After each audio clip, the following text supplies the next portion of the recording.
Hi, this is Allison Sheridan of the NosillaCast podcast, hosted at podfeet.com, a technology podcast with an ever-so-slight Apple bias. Today is Sunday, February 16th, 2025, and this is show number 1032. Before we get started, I want to tell you there will be no live show next week. The show will come out early, but we'll be out of town for the weekend. Way back in September of 2022, in Programming by Stealth, Bart finished off the Webpack mini-series by leaving it as an exercise for the student to actually deploy their web apps to GitHub Pages. Bart closes that circle in the latest installment of Programming by Stealth while teaching us how to use GitHub Actions. We learn about workflows and jobs and steps and events and runners. Bart includes great tables in the show notes of the terminology, so now we have this really great handy reference guide for making our own YAML files to run GitHub Actions. As always, Bart and I had a great time. I learned a lot, and he's got us set up for even more fun in the upcoming episodes, where we'll be learning how to make free websites using GitHub Pages. Of course, there's a link in the show notes to Bart's fabulous show notes for Programming by Stealth number 176, where you can also listen to the audio or subscribe in your podcatcher of choice to Programming by Stealth. A lot of people ask me what tool I recommend for editing photos, and I almost always suggest Apple Photos on the Mac. When I show them the power inside the editing tools for Apple Photos, they're usually surprised that they had so much capability right in front of them all this time. In my latest ScreenCastsOnline video tutorial, I decided to do a deep dive into all of the editing tools you get with macOS Photos. If for some weird reason you aren't yet a subscriber to ScreenCastsOnline, you can get a free 7-day trial at ScreenCastsOnline.com and watch this tutorial and all of the current back catalog. As always, I've got to give my disclaimer that if you try this service, you'll probably end up wanting to continue and subscribe. All right, let's get into some fun interviews from CES with one of my favorite companies. I got my very first GAN charger from a company called Aukey, A-U-K-E-Y, and I've come across them with David Wu here at CES, and I got to see all of these new products. I see a bunch of innovation awards. Looks like some pretty cool stuff. What have you got here? Yeah, we got some really cool things this year. So we got 3 products get the CES Innovation Awards. Okay, the first one is a gaming wireless charger with the cooling system. So it's a very new in the market with a very niche design and a very nice design. And with the 3 functions, display the temperature when you charge your phone, and the cooling and the light.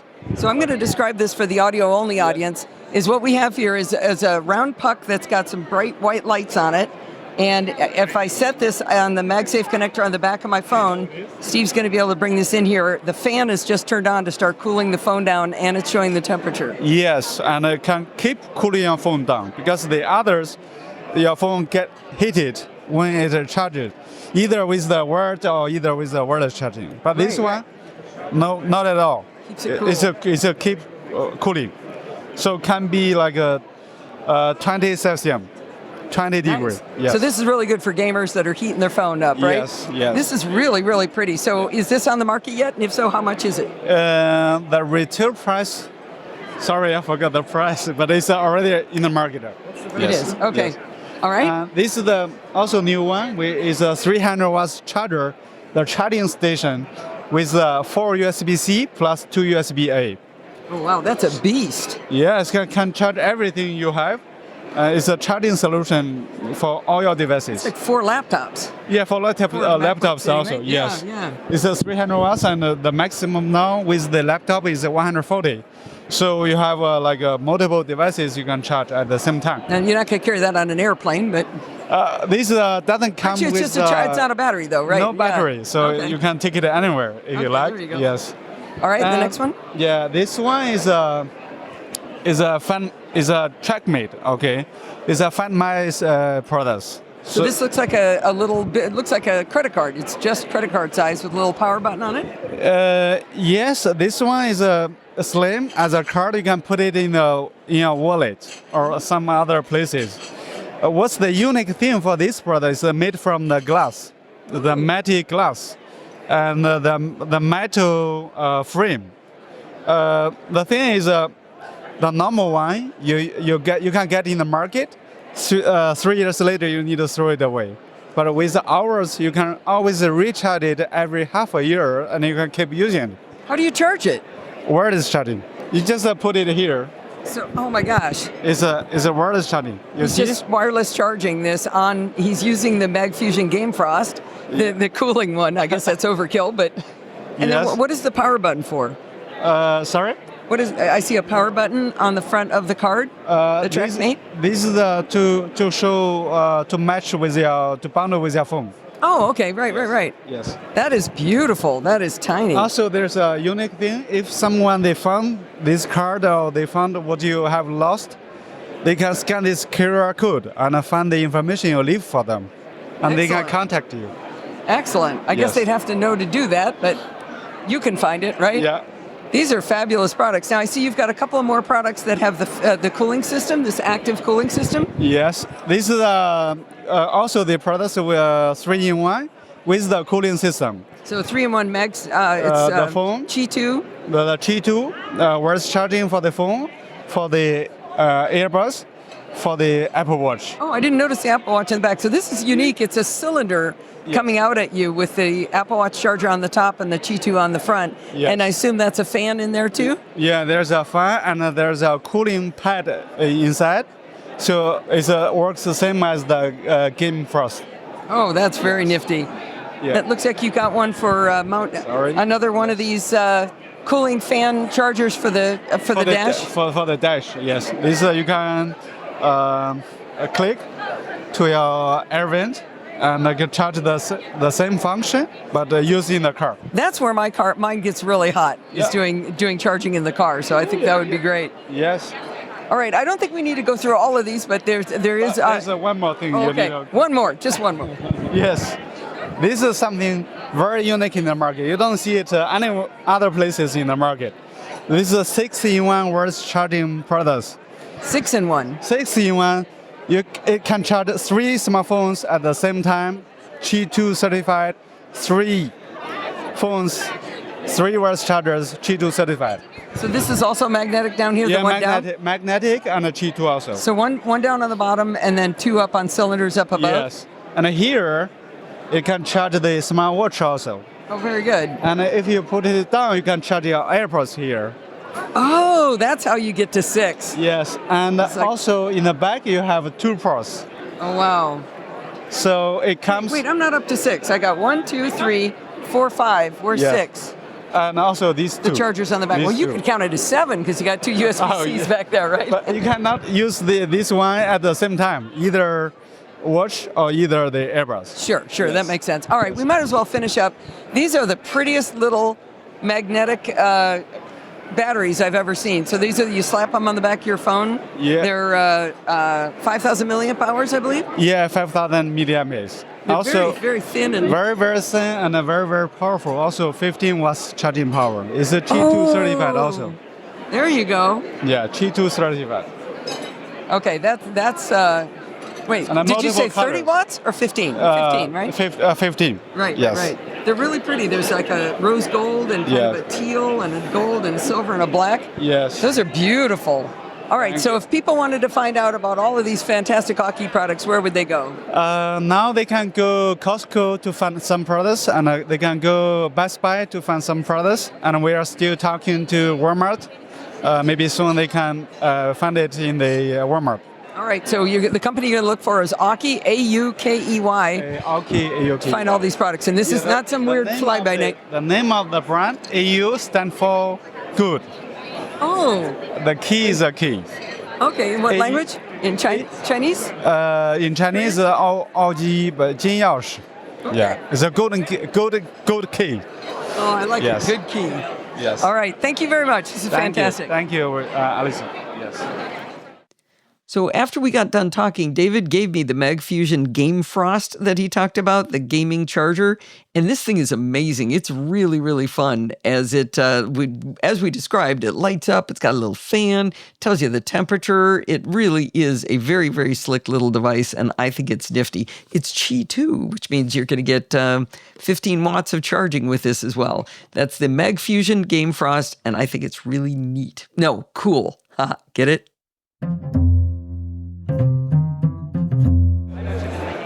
I found some plants at CES, and I had to stop and talk to Renata Scorsoni from Plantaform. Plantaform, yes. That is What are we looking at here? We got a big dome, a big egg. Yeah. This is an audio and video podcast, so you're going to need to describe it in detail.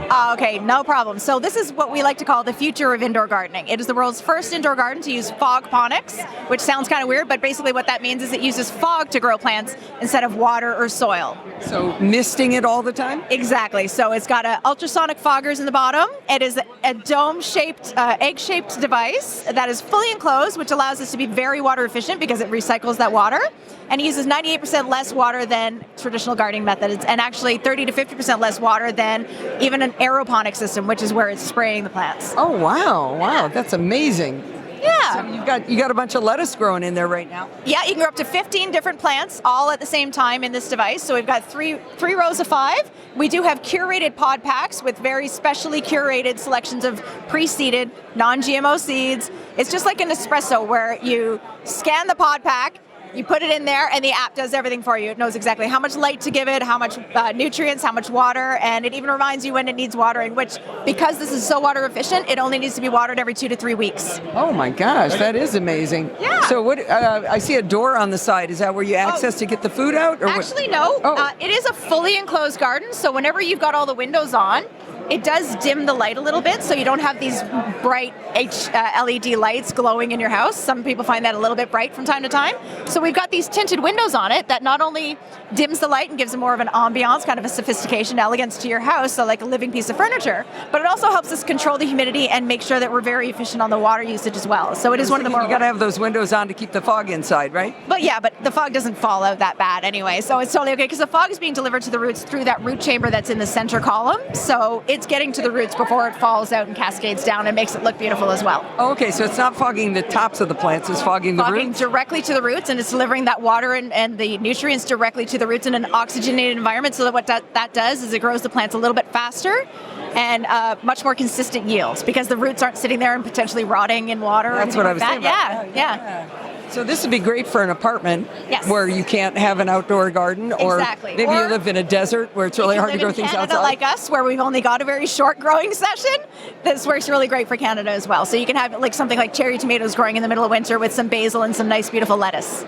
There you go. So this just won the CES Innovation Awards for Food and Ag Tech, I see. Yes, we did. We're very excited. That's our new best friend you've got sitting there on the table. There you go. Yeah. And are these the plant pod packs? Yep. I've got some cherry tomatoes and greens tomato, here. yeah, a little basil, a little bit of lettuce in that one, and we've got a few different selections. One of our most popular is the cocktail mix. People love that one. You grow the herbs that you want to put in your cocktails, because herbs, you kind of buy them, you end up throwing them out. This is also helping reduce food waste, which is one of our core values of the company, right? We want to make sure that the food is hyper-local, pesticide-free, and you're eating it as you need it, not buying a bunch and then having it go bad in your fridge and then throwing it out. You're not going to get any fresher salad than this. I was going to be making a caprese salad right here. I get some mozzarella, I'm good to go. Exactly. This is the one I'm growing at home right now. If I showed you my app, that's the one that's going to show up on it. Oh, so it's app-based too, of course, so you can watch your plants grow? Yeah, so I can even pull the app up for you. You picture my kids there, but there's the Plantaform app. Shows that you're growing, and because this is connected to my one at home, you can see that I'm growing the cherry tomato mix. It's been going for 32 days, and I need to water it soon. But yeah. So do you manually water it, or does it know when to water it?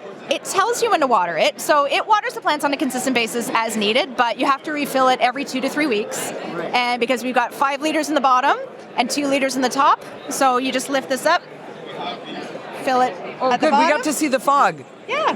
Oh, there's the roots. There's the roots there, and we've got the water at the top. And there's also a container at the top. This is an extra reservoir. Turn that around for you. So you can put water and nutrients at the top as well. That is so cool. Now, is this available yet? Yes, it's literally launching today in the US. So it is available at plantaform.com to purchase right now. Plantaform.us. Oh, .com. I'm sorry. And what's your price point? What do you think? No. What do you think it's worth? No. It retails for $4.99 US. That's actually not bad. That sounds great. Everything you need for your first harvest, including a lettuce pack. So you get 15 seeds, you get the nutrients, 6 months of nutrients, and everything you need to grow your first harvest. That sounds fantastic. Thank you very much, Renata. Thank you very much for dropping by. I've mentioned this before, but I'll remind you that when Bart and I record an installment of Programming by Stealth or Security Bits, we both record both sides of our conversation. We use Audio Hijack from Rogue Amoeba to record the files in stereo, putting him on one track and me on the other. We do this for two reasons. The first is so that if for some reason something goes wrong with my recording, like I forget to push record, we have his as a backup. Secondly, this method provides higher quality recordings for you. In my recording, my voice will be direct from my mic, but his voice will be recorded through the Zoom call. Any artifacts induced by the voice over IP service will be included in my recording of his voice. On the flip side, though, Bart will have his original recording from his mic, and my voice will be through Zoom. Because we have these two stereo recordings, I can take my voice from my recording and Bart's from his recording and discard the two Zoom side recordings, but still give you the best of both worlds. Now, we had a problem to be solved, and that was finding the best method for Bart to send me his 600 to 800 megabyte recording every single time we record. For years, we've been using Dropbox for this process. For a long time, he didn't pay for Dropbox, which meant he could only have it on one Mac, and it wasn't the Mac where he made the recordings. He would save the file on the recording Mac, then sync it to his second Mac with Dropbox running, which then synced the file to the cloud. After this giant file made it up to the cloud, that shared folder synced the file down to my Mac, and finally I could start working with the file. There were a few failure points in this process, such as Bart remembering to sync the file from one Mac to the other, and it required us both to have Dropbox running. I can't tell you how many times I accused him of not sending me the file, but it would turn out that Dropbox had stopped syncing on my end for some mysterious reason. Even after he started paying for Dropbox, it still takes a long time for such a large file to make its way across the Atlantic. Recently, Bart found a much better solution for transferring files, a tiny app called Blip from blip.net. Blip provides point-to-point file transfers without storing it on any servers in between. Because there's no server between the two devices, it's really fast. The speed is only limited by the sender's upload speed and the receiver's download speed. It also uploads and downloads simultaneously, not as two separate operations in series. Now, before I explain how to use Blip, you may be wondering about the cost. Blip is free. The FAQ says, "Is Blip really free?" It was answered with simply, "It's completely free to use while we continue to roll out Blip. Going forward, we want to keep Blip free for personal use. We may introduce paid plans for commercial use or special features. For now, that's good enough for me." Now, another FAQ says, "Will Blip show me ads?" The answer made me smile. It said, "Absolutely not. Don't be silly." Well, another cool feature of Blip is that a file transfer can survive drive disconnections, network interruptions, and even full disks. It remembers where it was until you rectify the interruption, and then it starts back up again. There's no file size limitations because the files are never stored on anyone's servers. Not only can you transfer massive files, you can even transfer folders without zipping them. The FAQs even say you can transfer project files, such as a Final Cut.fcp bundle file, without ever needing to zip that either. Think of Blip as AirDrop, but for everyone, whether they're nearby or not, regardless of their platform of choice. Mac, Windows, iOS, and Android all have supported Blip apps. At first, I thought they had a Linux app too, but the link is to sign up for Linux, and it asks you why you would want that. Looks like they're still gauging how much interest there is before they build the Linux version. I thought it was kind of a funny question. Why would you want it? Like, well, the same reason I would want it on any other device, right? Oh well. So I tested Blip with VoiceOver, and I was able to access all the features. So I think literally everyone but our Linux friends can play. Now that I've explained the cool promise of Blip, let's discuss its simplicity. Both sender and receiver need to download the Blip app on their devices. They also need to have a Blip account, which can be created by providing an email address and then verifying ownership of that address. You do not create any other kind of account. You don't have a password or anything like that. Now, since my primary use has been from the Mac, we'll start with the process there. From the Blip menu bar app, the sender types in the receiver's email address, or if they've previously connected over Blip, they can select the name from their list. This opens another window in which Blip waits for you to select photos or files to send to the recipient. On the other end, the receiver sees a notification asking whether they'd like to accept or decline the file transfer. The file begins to transfer as soon as the receiver hits the accept button. Now remember, it's sending and receiving at the same time. On both ends, you can see the progress and speed of the transfer. Between Bart and me, with pretty good connection speeds, it's less than a minute for this 600 to 800 megabyte file to be transferred between us. It's magical. I think I squealed like a little girl when it worked the first time.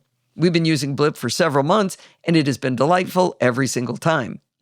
Now, when I want to initiate a transfer, I usually have the file visible in Finder already. Rather than going to the menu bar, I can select the file, right-click, select Services, and then Blip. This pops up a window showing me the file I want to transfer and the list of my contacts who use Blip. It's the same process as using the menu bar app, but in reverse order, which is a few seconds faster for me. Now, I was enamored enough about Blip that when Adam Banks joined as the primary guest on Chit Chat Across the Pond, I suggested he try using Blip. It took him all of, I think, 28 seconds to be all in on Blip. I think he enjoys saying, "I blipped you." With all of the terrific features of continuity between iOS and macOS and syncing of photos and documents, I don't often need to transfer files between my Mac and iPhone. Still, for science, I tested using Blip with iOS in the mix. I installed Blip on my iPhone, entered my email address, and acknowledged the email confirmation. Then I selected a file on my MacBook Air and used Services to open Blip. Since I had registered a new device, I could now see my iPhone and my MacBook Pro in my contacts list in Blip. So I've got my MacBook Air, my MacBook Pro, and my phone all in the list in Blip. When I tapped the iPhone, Blip on the MacBook Air told me to open Blip on the phone. My phone already had a notification from Blip, and tapping on the notification automatically opened Blip and accepted the file transfer.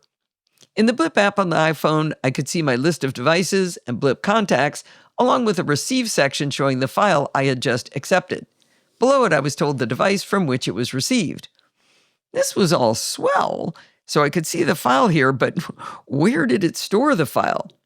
I opened the iOS Files app, backed all the way out to the top level where you choose the cloud storage service, you know, that top level, and I just searched for the file name.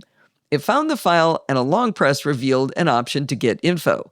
At the bottom of the info pane that told me things, like the file type and size, it showed that it had created a folder called Blip in the section entitled On My iPhone. So not in any cloud storage. So it wasn't on my desktop, it wasn't my downloads, it was on my iPhone. Inside the Blip folder, it created a subfolder. The name of the subfolder is the name of the device that sent the file, appended with the date and time of the transfer.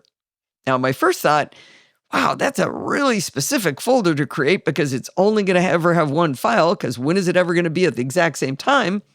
But then I remembered that you can send multiple files simultaneously. Instead of splattering them all over the file system on the phone, they'll be nicely filed by the device that sent them and the precise time they were sent. I asked Jill from the Northwoods to blip me a file, and I used my iPhone to accept it. Again, it stored the file in the newly created Blip folder on my iPhone. Unlike when transferring between my own devices, the subfolder was her name appended with the date and time of transfer. That made perfect sense. The iOS app for Blip has settings that allow you to enable notifications and hear a sound effect when you're being blipped. By default, the auto accept toggle was flipped on, but only from my own devices, and that explains why the file automatically transferred from my Mac. If you don't like it, your only other choice is never. You can't have auto accept from random people, so it's either from your devices or never automatically accept. In settings, you can see where Blip plans to save the files, and it sort of acts on the iPhone like you can change the location.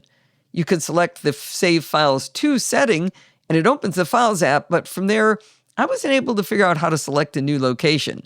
I feel like I might be missing something here, because why would the option be there if you can't choose an alternate location?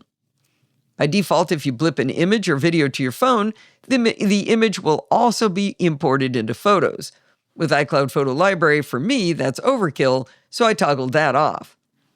I said earlier that with the joy of continuity in the Apple ecosystem, I didn't need Blip between my Mac and iPhone. Yet, I found it quite natural to take a screenshot of my iPhone and send it to my Mac via Blip instead of AirDrop.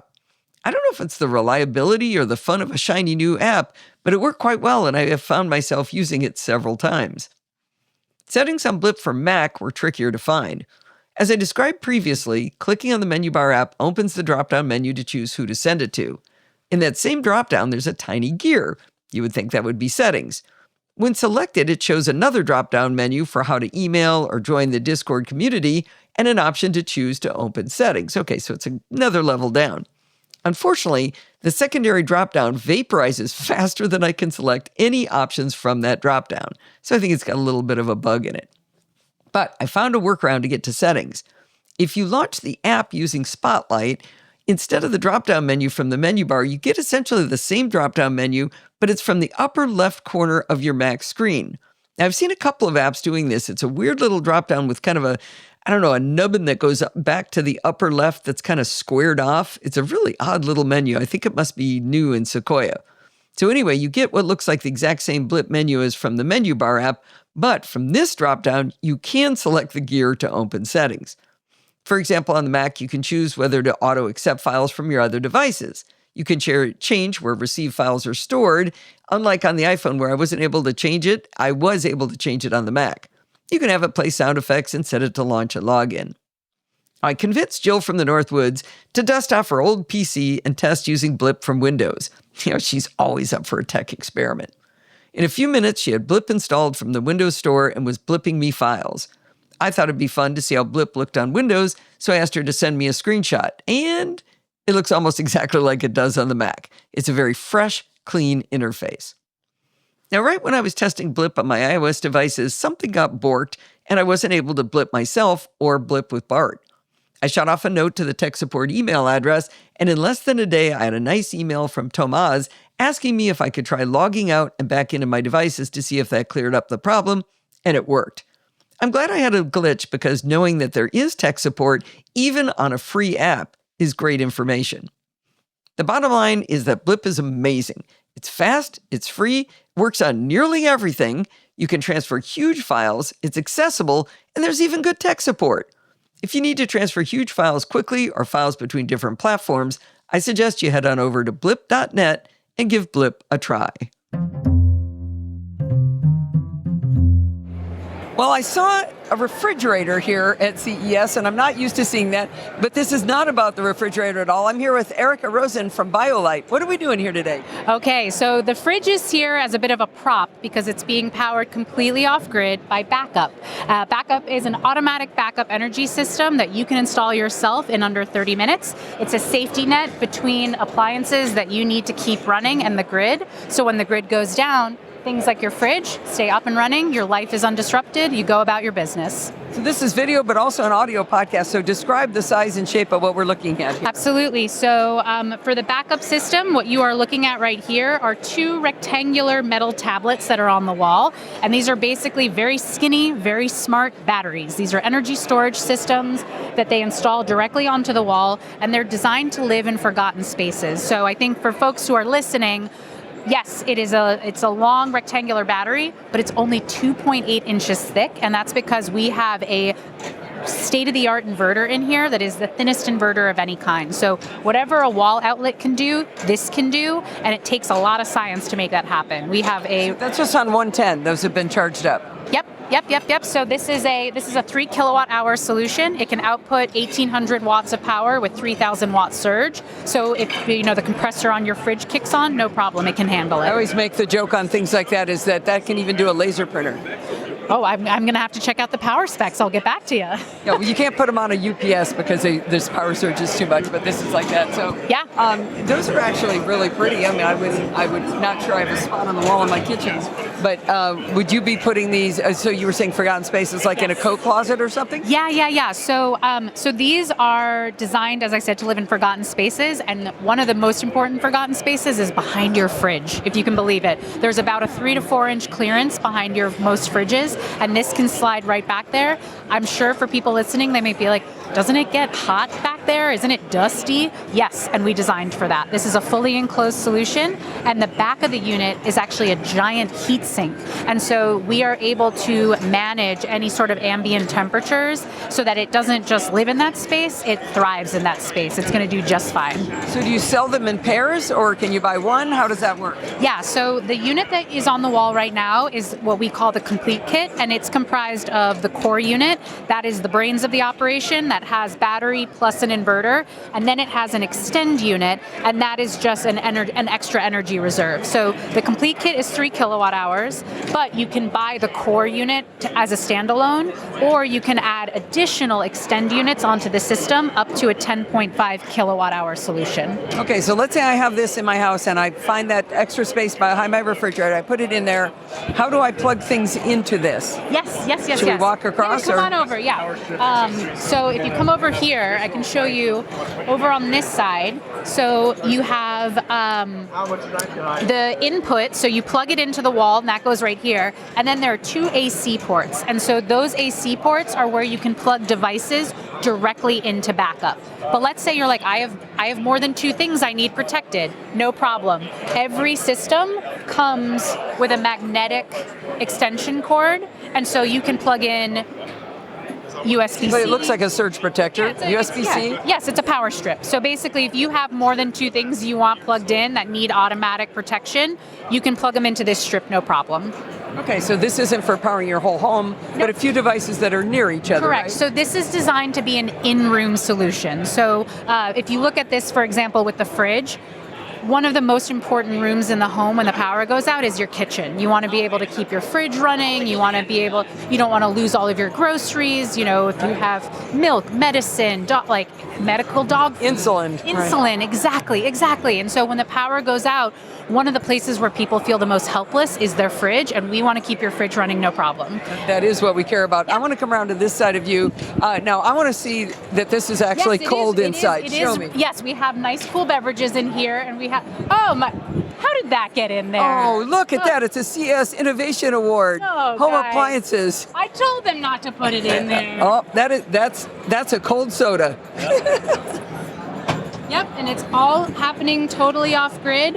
And then if the power were to come back on, backup would automatically recharge itself. Oh, it does. So you don't have to do anything. So unlike some more portable solutions where you have to remember to charge it back up, the minute the grid comes back on, this is going to recharge itself. You don't have to think about it. Is there some sort of app so you know how much it charges? Yes, there is. There is an app that will communicate both locally via Bluetooth and Wi-Fi, the cloud.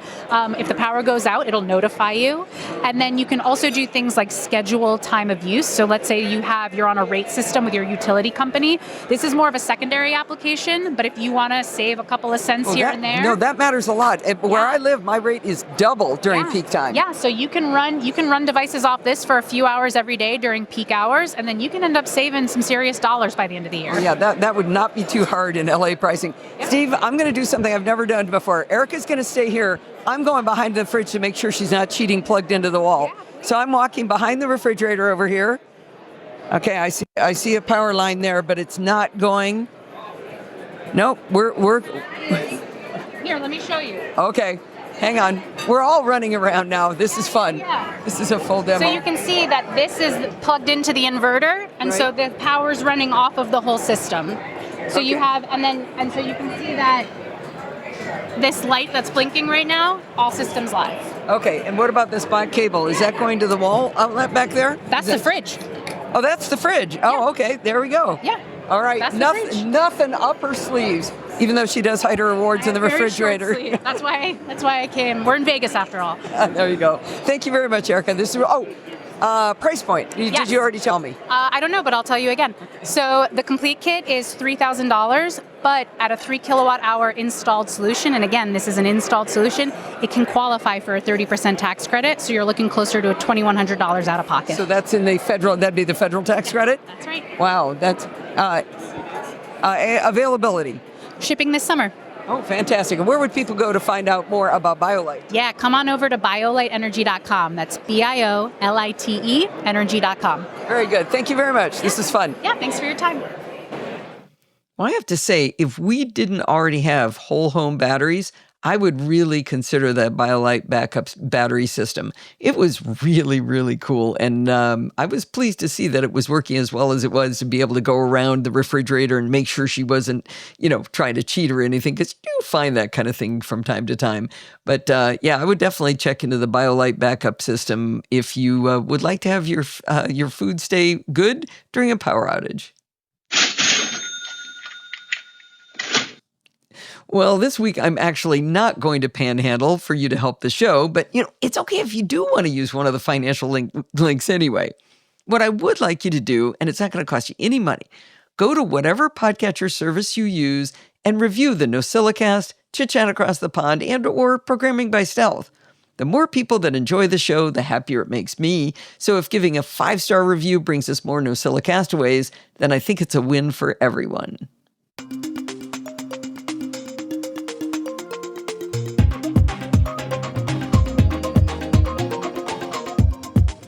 Well, it's that time of the week again. It is time for Security Bits with Bart Busschots, and I think we've got a relatively calm day, right? I think so. Yeah, with some fun stuff to talk about, but it's not hectic. Not hectic. We can manage. Good. We get to give a little shout out to your wonderful Slack as our first piece of feedback and follow up. I mentioned last time that I had trouble with Quad9, who I had been using as my DNS provider for a very long time. And they just became unreliable. And so I went back to 1.1.1.1, which is run by Cloudflare. And I mentioned that the only thing I'd really lost was that Quad9 is a really good, free, properly funded, not freepy DNS provider. And B, it filters malware by returning NX domain, which is the DNS answer for no, that doesn't exist, for known malicious domains. So it does DNS filtering. And I was like, I kind of lost that, but oh well, fair enough. At least I have working DNS. That seems a teeny bit more important. And now make sure I get the username. I'm actually not sure how I'd pronounce it. Ferrers. Ferrers? Ferrers? Oh, Ferrers sounds way nicer. That sounds fancy. We go with that. Either way, on your Slack, podfeed.com/Slack, Ferrers chimed in to say, Bart, you're forgetting half of Cloudflare's features. Because yes, in fact, I'm forgetting 2/3. So they offer a 1.1.1.1, which is just fast, free. It's freemium, which is fine. It's not a creepy business model. It's safe. Really good free DNS, 1.1.1.1, and it's so easy to remember. It's how am I ever going to forget that, right? But they have 2 variants that are aimed at families. So the product is actually called 1.1.1 for families, and it comes in 2 flavors. So you have 1.1.1.2 does exactly what Quad9 did. So it is fast, good DNS with malware filtering. And if you go even better, so 1.1.1.3, it's family safe malware protecting DNS. So it blocks out adult sites and gambling and those kind of things that you wouldn't want to have in a house with young kids. So you can have all of that bundled straight in for free by using 1.1.1.3. I know in Ireland, now this is why it's really silly, because I forgot about this, but I actually knew about this because I know that in Irish schools, 1.1.1.3 is used by a lot of schools to fulfill their mandate to filter without having to pay for a product. Oh, okay. That's awesome. Yeah. Let me ask you, did you change yours to 1.1.1.2? Or did you keep it unfiltered? Aspirationally. Yeah, when I get around to it, I will. Will you? Okay. I will. Yeah, there's no reason not to. I won't go to 1.1.1.3 because we're a pair of adults living together. I don't want to have a disagreement with my provider about the definition of family friendly. That is such a fuzzy term, right? Sure. Or have that discussion with my darling beloved. Why is my internet not working? I was like, I don't want to know what you're doing. Anyway, yeah. We also have a little bit of follow-up on the TikTok saga in the United States. Nothing has changed from my description of the legal realities of the situation. We're still in this 75-day period where the law exists, it is real, but there's an executive order promising not to prosecute anyone, which has no actual legal standing. And when last we left our story, Apple and Google had not put the apps in the App Store. And then the first piece of news that would have been the only follow-up, I thought, is that TikTok started giving instructions for sideloading on Android, which makes perfect sense. If you're delisted from Google Play, well, you are going to tell people about sideloading, aren't you? But then there was a letter sent from the Attorney General of the United States, Pam Bondi, to Apple and Google. We do not know what was in the letter, but the apps appeared in the store shortly after. Okay. You know, on the sideloading thing, it didn't seem to make the news, but I started getting messages on iOS saying, "Hey, you know, you can go to the website and save it to the to your home screen." Actually, it must not have been on iOS because I've already got the app. It must have been on the web because sometimes I go to TikTok.com on the web and it says, "Hey, you can make it act just like an app." Yeah, actually, that's really cool in modern version of macOS where you can just have stuff in the dock. I do that a lot because it also isolates your cookies. So if you're forced to go to the Evil Blue website, you could do that as a separate app in your dock. Yeah, there's a lot of limitations to it. And I don't use it anymore because of that. But you could also do that on the iPhone. You can save it to the home screen. That's been around forever. First, yeah, that was around. Websites. Yeah, that was around from when Steve Jobs said, "I have a great app option for you. It's called Web Apps," and the whole world went, "Ugh." But you could put them on your dock, or sorry, your desktop, the equivalent, right? Yeah. And then one final piece of follow-up. We have heard a lot about so-called Salt Typhoon, which is a code name, by the way. It's not what these people actually call themselves. They're a secretive organization. We have no idea what they call themselves. So they've been codenamed Salt Typhoon. They are a group of attackers in China who we are as sure as it is possible to be that they are affiliated with the Chinese government. But okay. Anyway, we know they were attacking Western telecommunications infrastructure very dramatically, 28 of them in the middle of the summer. And then we had some good news that the US ones were verified, cleaned up. And then we had some bad news that 2 extra hacks were found. Well, they haven't stopped. They're continuing to attack telcos, and they succeeded for a while thanks to unpatched Cisco routers. Because the telecommunications industry, despite having been told you're under active attack, never thought to patch their routers. I don't know. That industry, not too smart. No. Let's say something loudly right now because, I don't know, I'm just spitballing that it might come up in notable news. Bart, why did Salt Typhoon, why were they able to do this hack to the Western telecom companies? How could that possibly have happened? Actually, I'm not sure what you're angling for. Because there was a back door that the United States government had demanded. Oh, and that's why they were able. Subtly. Oh, for God's sake! No, I mean, more cranky. So they had a back door that only the good guys could. Oh, sorry, use. You're talking about the story in the summer. Yeah, sorry. This is different. This is an unpatched router. Yes. So what you're talking about in the summer was. Okay, but you were talking about the hack of Western telecom companies. That's the same story from this summer. Yes, but in the summer they used our back door. Now they're using unpatched routers. Okay. All right, good. But I wanted to just kind of bring up that Fair. You could clearly it works perfectly to have a backdoor that's only for the good guys. Absolutely, just want to make sure. No problem whatsoever. Those backdoors can't be abused. Just like in houses, no one ever burgles through the back door, only through the front door. Right. Right. Okay. So we have no deep dives, so we can jump straight to action alerts. It was named the January Android security update, but it did not hit my feed last time, and we recorded on the 2nd of February last time, so they must have been slightly late. Either way, it's out. 0-day underactive exploitation in the kernel of Android, so patch, if you can. I hate that bit, but that's what it is. It has been Patch Tuesday from Microsoft. By 2024 standards, very light month. 4 0 days, there was 8 the last month, and just 55 patches. I think it was 145 last time. So compared to 5 years ago, whoa, 4 0 days compared to last month. Oh, wow. That's very little. It's a good day. Yeah. All right. Well, hopefully that's just going to calm down. That was just an anomaly. Yes. Well, no, I hope it stays calm because the last month wasn't all that. No, I mean, unusual. last month was the anomaly. Only a little bit.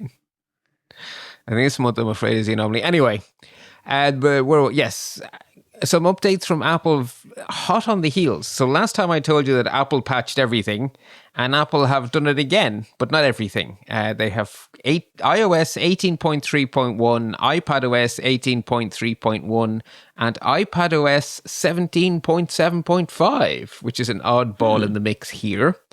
It is a patch to something to do with the USB port, and Apple are being very coy about the detail, presumably because they want some time for this patch to get out. But apparently they witnessed in the wild an extremely sophisticated attack against carefully chosen targets. I'm reading into that something targeting very high value people by a state operator. Either way, Apple knows something we don't, and they've issued a patch. So patchy, patch, because once the patch exists, you can reverse engineer the patch and compare it to the previous release to figure out what they fixed. So now everyone can start doing whatever this extremely sophisticated attack was. I'm really intrigued that it's for iPadOS 17, but not iOS 17. So am I. That's curious. I don't know. They obviously did something that they tried for the iPad before it came to the iPhone. Yeah, must be. Yeah. All right. Subtlety. Yeah. Well, even if you're not on iPadOS 17, patch. Patchy. I have said a million times, and our friends in the US telco industry have just proven it to us, you cannot run unpatched routers, whether you're a home user or a giant big telco. Which means if you have a Zyxel CPE router, this is a series of routers that is now discontinued. There is a 0-day. It is being actively exploited. These routers are legacy. They are not going to get patches ever again. And Zyxel have confirmed the fact that no, these are gone. So if you have a Zyxel CPE router, apply it to the trash can. Or if it can run an open source firmware like DDWRT. I would suggest the recycle bin, but yes. The thing that really bothers me about this is most people don't mess around with their routers, right? You get a router, you slap it in, you're done. You don't have any way of knowing this unless you listen to Security Bit. Is this happening in the US? But I know here in Ireland, the trend nowadays is that you don't own or operate your own router. It's owned by and managed by your ISP. So they put it in and they handle the software updates. And so it is literally a piece of their infrastructure in your house. And so it's not your responsibility anymore. Are you talking about modem or router? Because router is different here than they're modem. the same thing. Here they're the same thing. So Always? Here they come as one box. By default. Well, they can be. Okay, so here, by default, it is completely normal that they are the one box. And if you are a nerd, you choose to run your own box. And they will support you because they have to under EU law. So I run my own box. But I had to give them back their box. So when I signed up to become a customer, they sent me their box, which was fully managed. And I was like, thanks, but no thanks. And they went, oh, you have to send us the box back. I said, I didn't want the box. And said, yeah, but we had to send it to you. So okay, fine. Whatever your process is, we'll exchange boxes. But here, that's now the norm. We've gone the other way. It's quite common to just get your own modem because they charge you a lot of money. It's like $7-10 a month. And you can go buy a modem for, $70. You make your money back really quickly. So it's not at all uncommon to have those devices separated and to have your own. Now, that's probably the nerdier people do it, but there's not like any barrier or question about it. Different countries do things differently. It's always interesting. So my experience of what's normal is very different to what other people think is normal. But in any case, so you're saying that because if you had a Zyxel router from your ISP, what would happen? Would they know to do this and replace it responsibly, or do you have to trust them to know? 10 years ago, I wouldn't have trusted them. These days, here with our ISPs, they will cycle out the boxes and basically tell you, you're due a free upgrade, which is just their way of saying it's time for us to get these managed devices out of our fleet because they're a pain for us to manage now. It makes a couple of things their problem, which I kind of like it when it's not, don't make it non-tech people's problem to handle the life cycle of a piece of tech. Sure, yeah. Now, I think one of the reasons they do it is because they make them a 3-in-1. So it's a router, a modem, and your TV box. It's your TiVo style box. So they get to brand it all and push out all of their branding on everything. So it's your television, your internet, and your Wi-Fi in one box managed by your ISP. TV? You mean like Television. like cable? It could be satellite, it could be cable, it's television.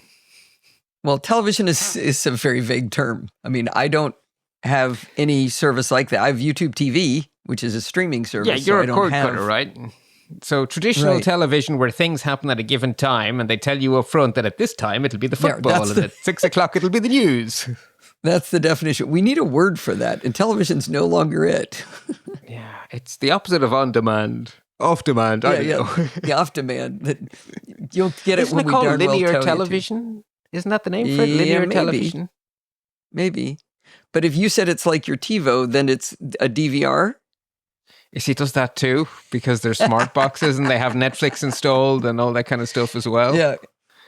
I hope they're on an unpatched version of Android too. Okay, moving probably. Now, this story, I'm afraid to say, when I was younger, I could give you a really detailed answer on this story, but I haven't built my own computer in oh so long.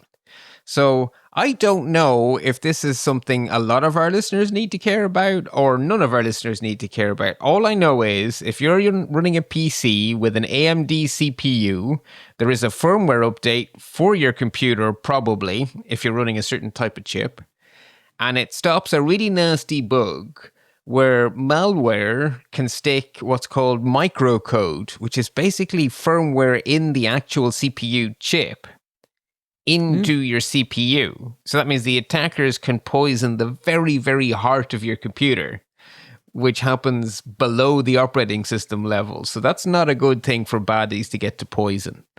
So if you're a PC user who's built their own PC and you stuck an AMD CPU in there, have a wee look-see at this and see what you make of it. Okay.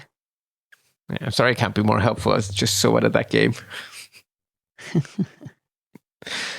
Moving us on to worthy warnings. My first worthy warning, be careful when you experiment with the new hotness du jour, or whatever it happens to be. At the moment, DeepSeek is pretty darn hot. And if you run your own copy of DeepSeek, which is one of its magic features, is that it takes so little resources to run locally, and it's an open weights model, so you can just download the numbers that make up the neural network and run it yourself. If you do that, you're fine. But if you use the free online version, turns out everything you type is sent to a bunch of servers in China, controlled by ByteDance, without any encryption. They're over at plain old HTTP instead of HTTPS. So just so you know.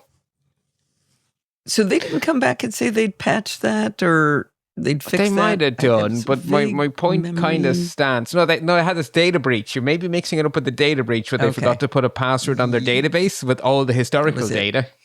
They closed that barn door after everyone had a good look at the horses. By the way, if you want to run a large language model locally on our fabulous podcast, Programming by Stealth, I interviewed Nosilla Castaway Steve Matten, who had figured out how to run large language models with something called Ollama. It's from the command line, so it's a little bit nerdy, but you just issue a couple of commands and pretty soon you've got this beautiful interface that looks just like ChatGPT, and you've got a local model running. I tested what he said we could do. I ran the Llama model from Facebook. I unplugged my Ethernet cable and I turned off Wi-Fi, and I was still able to use it. So I know it's working that way. So maybe I could sneak a link in the show notes to that episode. Yes, that was an excellent episode. It was one of those ones where I got to listen as a regular listener. They're always fun. Well, and that's only happened like 3 times in history, 2 times in history, maybe. Very few. Yeah, you and Helma did a fun show, and you and Steve did a fun show, and I don't know.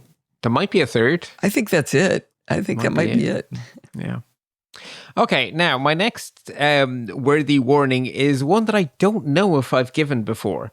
In some regards, this isn't new, but I guess it's now becoming easier because our mobile devices are getting so much more powerful that they can do more stuff locally. There's also the fact that Apple have added a bunch of APIs for image processing with our amazing neural engine chips in our iPhones, because they're just very good at these kind of things. So some people, when they need to keep something safe, instead of sticking it in a password manager, they take a picture of it. So it's not in a text file on their desktop, it's in a photo in their Photos app synchronized across all of their devices. And the baddies have cottoned on to the fact that if you use OCR on someone's photo library, you could pick up some very interesting stuff. They were extra interested in the secret seed key for people's cryptocurrency wallets so they can steal all of their money. Oh, wow. But this made the news not because it's the first time anyone's ever used OCR, because that has been happening in the background, but because they successfully snuck the OCR malware into both the Google Play Store and the Android Store temporarily. Whoa. And this is a timely reminder that you are safer in those app stores, but stuff sneaks in, right? Sometimes malicious people get their app snuck in. They just sneak it through review because the reviewers are too busy or whatever. Sometimes they hack legitimate developers and the legitimate developers don't know they're shipping malware. Sometimes they buy a company that's going bust and they turn a legitimate app malicious. There's all sorts of reasons it happens. So you're safer by a long shot, but you're not perfectly safe. And so you shouldn't assume that nothing on your phone can see your Photos app, because you could install a photo editor that you give access to your library that then gets hacked by the baddies and accidentally becomes malicious despite the developer's best wishes, right? So if you have a secret, it should be kept in an app whose job it is to keep secrets. It should be in a password manager. 1Password will let you save attachments just fine. I think you can in Apple's Passwords app I too, but I know you can do as well. Yeah, you can do a locked private note in Apple Notes if you have to. You know, scan from your phone directly into that. You can do it. Just to give you a little statistic here, in 2023, Google blocked 2.28 million apps from being published on the Play Store. I mean, this is the largest game of whack-a-mole on earth. Yes. But in October of 2024, Zscaler found more than 200 malicious apps still in there. But I mean, they're whacking them as fast as they can, and you still got to be careful. Yeah, if you whack 2 million moles and 200 get through, that's a success rate of 99.999. Like, it's a fantastic success rate. And yet everybody looks at how many they do have in there and then, acts like that's a terrible thing. I mean, it's bad, but the way to have them not be able to get this OCR information out of your photos is to not put it in your photos.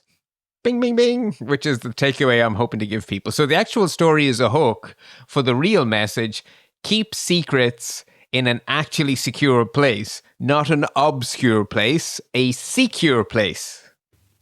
So I just took a photo of my new driver's license so that I could put it into my password manager, 1Password, but it was still in my Apple Photos. I've now deleted it. Oh, good call. Does 1Password let you control the camera directly? From the Mac, no. My only option was to upload an image. So I took it with my phone, I blipped it to myself on my Mac, and then I pulled it into, I had to open it in preview to change it from being an HEIC. And I started to open it in preview, export it back as a JPEG. So now it's sitting on my desktop too, and then import it into 1Password. Maybe not as elegant. I probably should have tried from 1Password on the phone and see if it would do it directly. I don't know. I know that like a lot of chat apps let you use the camera directly. So the APIs exist, but I don't know if 1Password uses them. But yeah, there you go. Perfect example, right? And it's a legitimate thing to do, but you temporarily left some debris. So clean it up. Just one piece of notable news, but it is quite notable. And it is one of those ones where the end story is, stay tuned, this is going to develop. And this may develop into quite the story. This could be the biggest story of 2025. So back last year, it was very controversial when the UK Parliament amended the Investigatory Powers Act to add part of the law that says that the government could compel tech companies to implement technological measures to bypass security products And they promised, they pinky swore that they wouldn't use it to break encryption and stuff or to demand companies do the impossible. Don't be silly, but we do want the law. Well, they got the law. Strangely enough, they're using it for exactly that. So the law actually makes it illegal for a company that receives an order under the law to say anything about it. There's a secret court you can appeal to. This is a bit like the FISA court in the United States, I'm afraid. I'm afraid they didn't lick the idea off the ground. But either way, it's a bad idea. Whether it doesn't matter what country it's in, it's a bad idea. So anyway, the UK have it too. And so there is no official comment from Apple. Sorry, I forgot the actual story, didn't I? I've done that thing where I do all the lead up and then forget the story. There are very credible reports, basically a leak, that the UK government have sent Google and Apple orders under this law demanding they break their encryption for file storage, iCloud, Google accounts, etc.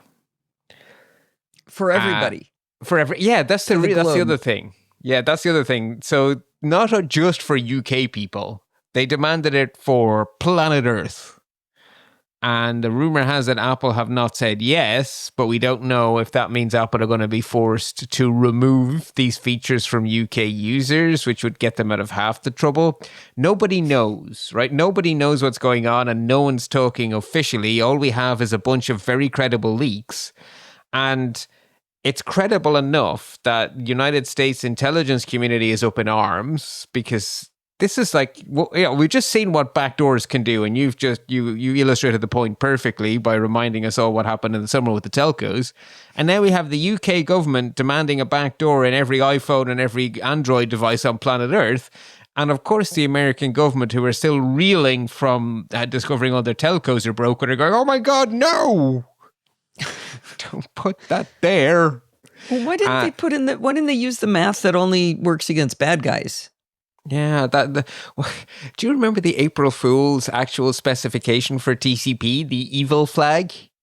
That every bit that was malicious would set the evil flag, and then we could update our routers to block the evil flag? Yes. So we have bipartisan support from US lawmakers lobbying the UK government to stop it. That tells you this is a big story. Yeah, I find that interesting that there's something the United States government could agree on to do that was right. That's how outrageous this is.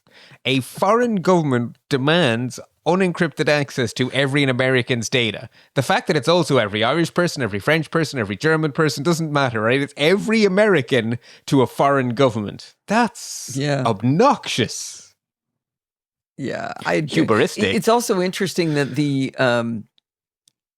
it's a secret. You're not allowed to know about this, and we know about it. Yeah, because it leaked. Because within the UK government, there are people with a conscience who are like, "Oh my God!" It had to be right. It could we be know somebody that, from yeah. Apple, but no. We know it was UK the government report. source.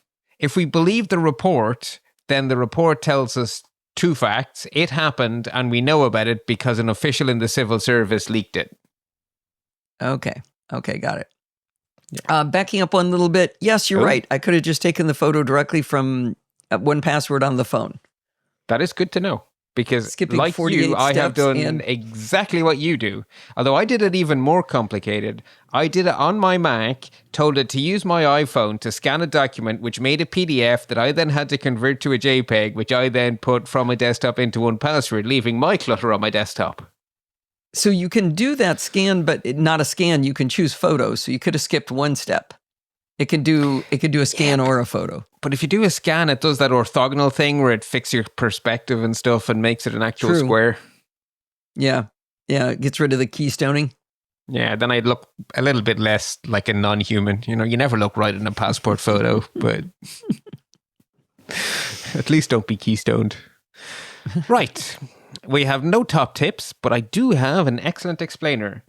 So this is yet again from my favorite podcast, Planet Money, although it's from their Indicator series. These are short little snippets of cool information. They're about 10 minutes long, which is a very nice bite size. And I tell everyone that if you want to understand the world, follow the money. because the money is what drives everything.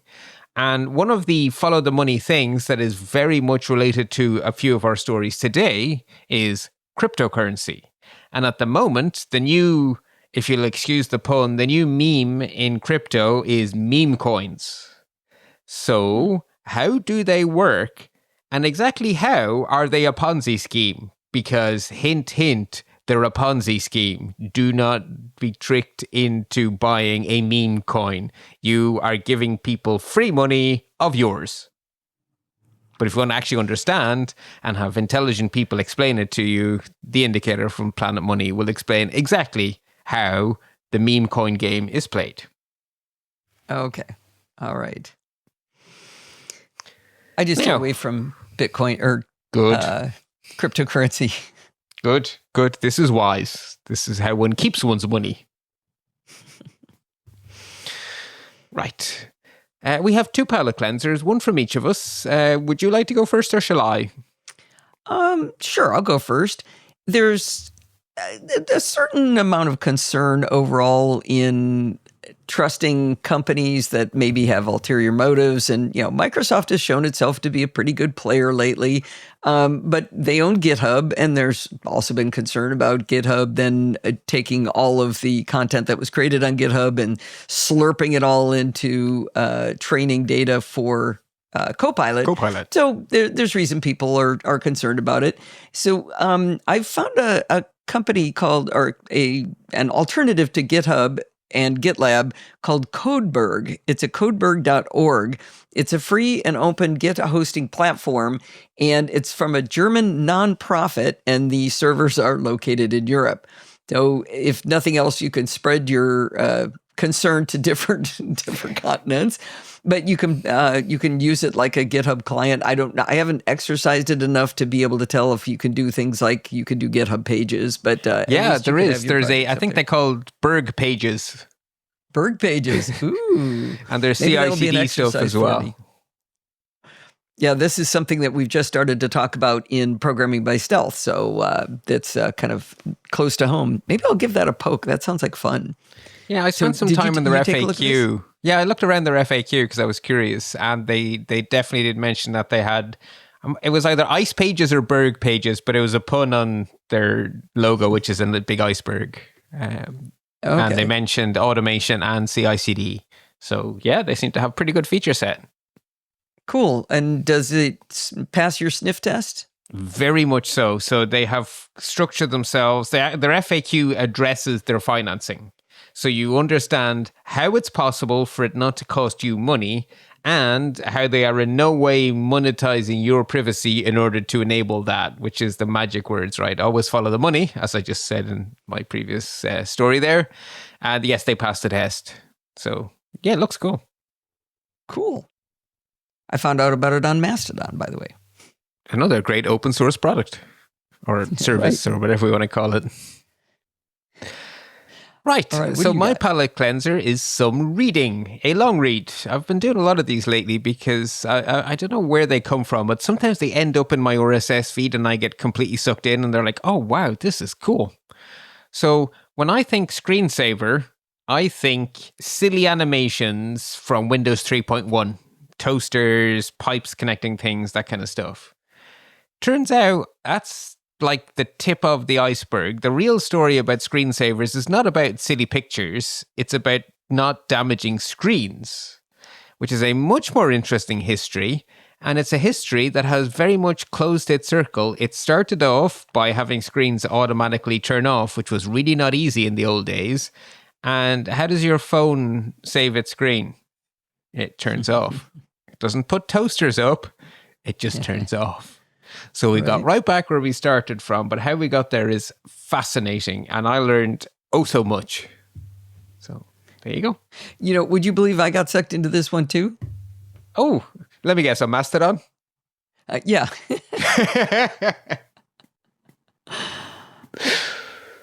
Yeah. Good.